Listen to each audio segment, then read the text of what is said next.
চণ্ডী পাঠ এবং মহালয়া এই দুটোর মধ্যে কোনো সরাসরি যোগ নেই। আর যা কিছু শুভ তা সুরে বাজে, তাই জন্যে দেবতারা সুর ও লোকে বাস করেন। কৃত্তিবাস ওঝার সপ্তকাণ্ড রামায়ণেই প্রথম অকালবোধন উল্লিখিত হল। আশ্বিনের শারদ প্রাতে দুর্গাপূজা হতো না।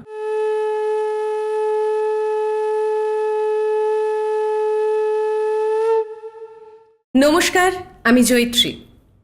জিও সিনেমার পক্ষ থেকে সকলকে জানাই শারদীয়ার আন্তরিক প্রীতি ও শুভেচ্ছা। আমরা সকলে পৌঁছে গেছি দেবী পক্ষের পুণ্যলগ্নে। এইবার মহালয়াতে প্রথমবার দুর্গা কথা পরিষ্কার। বাঙালির দুটি অত্যন্ত প্রিয় এবং আকর্ষণীয় বিষয় হল চণ্ডী কথা এবং মহিষাসুরমর্দিনী। আজ আমরা এখানে উপস্থিত হয়েছি এই দুটো বিষয় সম্পর্কে আমাদের অনেক না জানা তথ্য এবং বিভিন্ন রকম প্রশ্ন সেই সব নিয়ে আলোচনা করার জন্য। বেশি কথা না বাড়িয়ে সরাসরি আলোচনাতেই চলে যাব। এই আলোচনায় আজকে আমরা আমাদের সঙ্গে পেয়ে গেছি বিখ্যাত প্রখ্যাত লেখক এবং গবেষক শ্রীযুক্ত শিবাশিস বন্দ্যোপাধ্যায় মহাশয়কে। জয়িত্রী, প্রথমেই তোমাকে অনেক প্রীতি ও শুভেচ্ছা জানাই। আগামী শারদীয়া উৎসব তোমার খুব ভালো হোক, মঙ্গল হোক পারিবারিক সকলের জন্যে।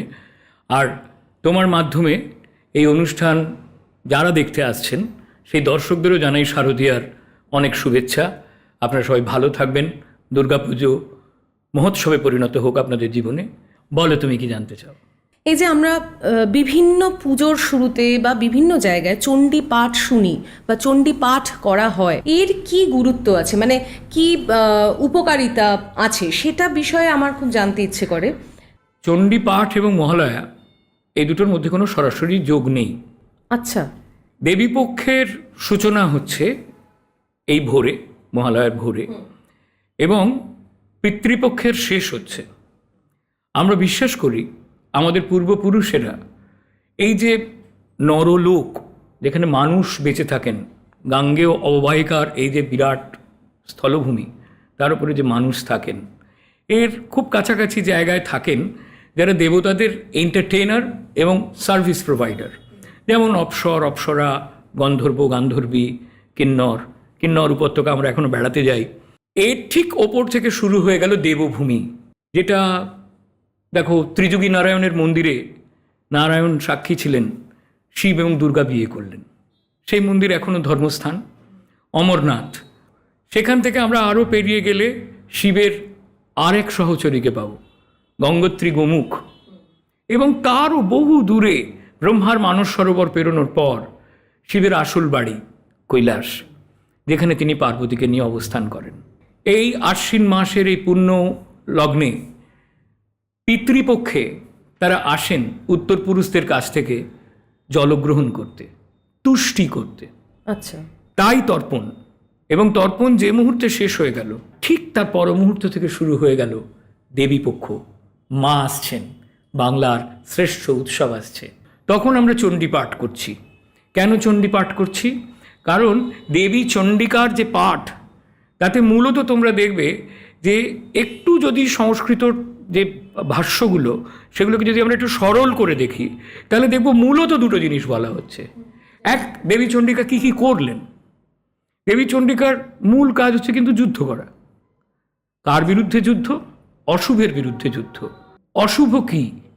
তোমার আমার মনের মধ্যে বিদ্বেষ, হিংসা, পাপ, লোভ, মাৎসর্য, বিকৃত কাম, এই সবই হচ্ছে এক একটি অসুর। অসুর কখনো সুরে বাজে না, আর যা কিছু শুভ তা সুরে বাজে। তাই জন্যে দেবতারা সুর ও লোকে বাস করেন। অর্থাৎ আমাদেরই মনের মধ্যে যেসব সৎ পবিত্রী রয়েছে, যেসব শিল্প সত্তা রয়েছে, যা কিছু ভালো রয়েছে, ভালোবাসা রয়েছে, তাই হচ্ছে সুরলোকের প্রতীক। আমরা এই সময় চণ্ডী পাঠের মাধ্যমে বলি, একবার এসো, আমাদের মধ্যে ফিরে এসো, আমাদের ধন দাও, যশ দাও, আমাদের শত্রু নিধন করো, দৃশ্যদেহী। এই কারণে আমরা চণ্ডী পাঠ করি। আমরা তোমার কাছ থেকে শুনলাম যে চণ্ডী পাঠের মাহাত্ম্য কী বা চণ্ডীর গুরুত্ব কী।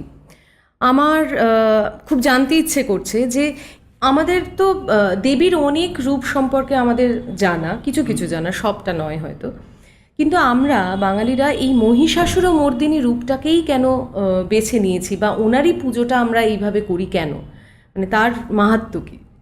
মহিষাসুরের গুরুত্ব শ্রী শ্রী চণ্ডীতে আলাদা করে বড় নয়। ঠিক যেরকম দুর্গার বিভিন্ন রূপ বর্ণনা করা হচ্ছে, তেমনি একটি রূপ হচ্ছে মহিষাসুরমর্দিনী রূপ, যেখানে তিনি দশভুজা, দেবতাদের 10 অস্ত্রে সজ্জিতা এবং সিংহবাহিনী।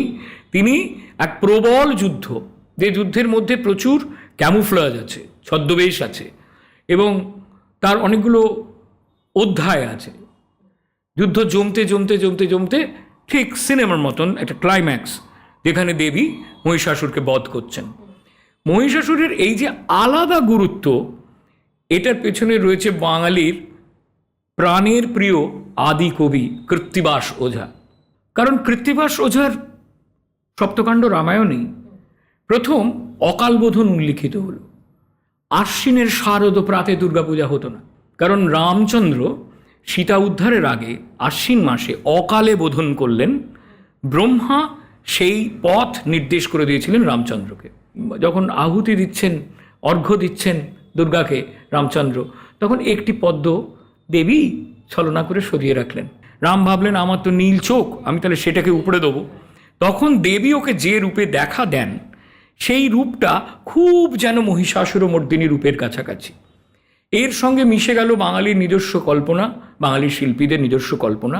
পায়ের তলায় মহিষ এসে বসলেন। 4 জন দেবদেবী, তারা আলাদা দেবত্বে উন্নীত ছিলেন।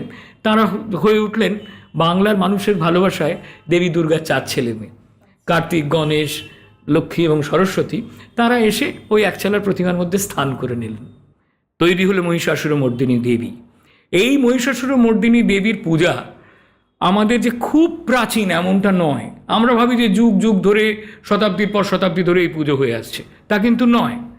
বাংলায় হতো বাসন্তী পুজো। 1757তেই বাংলার প্রথম 2টো বড় মহিষাসুরমর্দিনী মূর্তির পূজা আরম্ভ হলো। একটা হলো কলকাতার শোভাবাজার রাজবাড়িতে, রাজা নবকৃষ্ণদেব করলেন।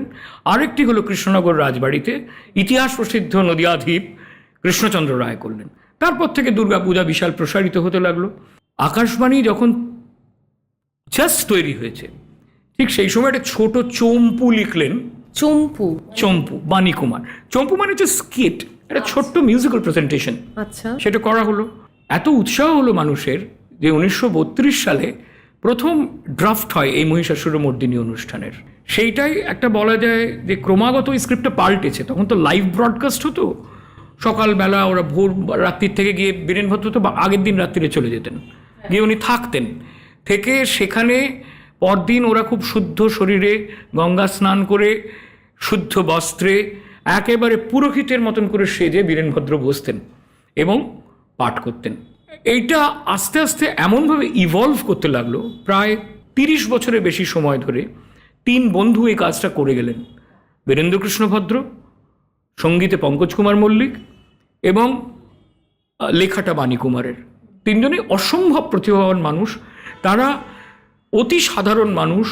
তাদের চোখের সামনে শুধুমাত্র গলায় নির্ভর করে, কণ্ঠে নির্ভর করে এবং অসাধারণ কিছু মিউজিক্যাল কম্পোজিশনস নির্ভর করে, কিছু কিংবদন্তি গায়কের জীবনের শ্রেষ্ঠ গানগুলোর মাধ্যমে তারা তৈরি করলেন এক অপূর্ব চিত্রকল্প।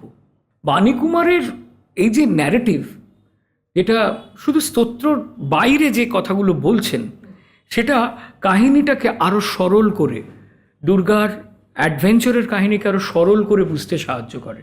সেই চিত্রকল্পটাই মহিষাসুরমর্দিনীর আকাশবাণীর প্রেজেন্টেশন, এবং সেটাই বছরের পর বছর মানুষকে মাত করে রেখেছে। অসাধারণ। তোমাকে অসংখ্য ধন্যবাদ দাদা। তুমি যেভাবে সহজ সরলভাবে মহিষাসুরমর্দিনী বুঝিয়ে দিলে, তাতে আমার এটা মনে হচ্ছে যে এ যেন আমাদের অত্যন্ত চেনা পরিচিত মহিষাসুরমর্দিনীর এক সরল পাঠ, সহজ পাঠ। শারদ উৎসব আপনাদের খুব আনন্দময় হোক। আপনারা সকলে খুব ভালো থাকবেন। নমস্কার।